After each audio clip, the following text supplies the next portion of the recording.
तुम्हाला तुमच्या जीवनामध्ये स्थिरता, आत्मविश्वास आणि सुरक्षितता हवी आहे का? तर त्याच्यासाठी आपल्याला आपल्या ऊर्जेचं जे रूट चक्र आहे ते संतुलित करावं लागेल. तर रूट चक्र म्हणजे काय? तर रूट चक्र हे मी तुम्हाला मागच्या व्हिडिओमध्ये सांगितलं होतं, की रूट चक्र हे आपल्या शरीरात मुख्य असे 5 चक्र असतात आणि पहिलं चक्र म्हणजे रूट चक्र.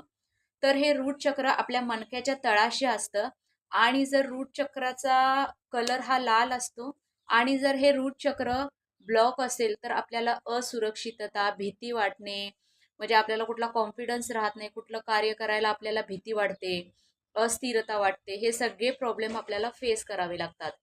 आणि जर हे रूट चक्र जर बॅलन्स असेल, तर आपण आपल्या लाईफमध्ये स्थिर असतो, आत्मविश्वास वाढतो, प्रत्येक काम आपण आत्मविश्वासाने करतो, शांती येते. आणि हे जर रूट चक्र आपल्याला बॅलन्स करायचं असेल, संतुलित करायचं असेल, तर काय करायचं? ग्राउंडिंग मेडिटेशन करा, निसर्गात वॉक करा, मेडिटेशन करा, अजून अफर्मेशन्स बोलू शकता. हे सगळं रेमेडी यूज करून तुम्ही तुमचं रूट चक्र बॅलन्स करू शकता. Thank you.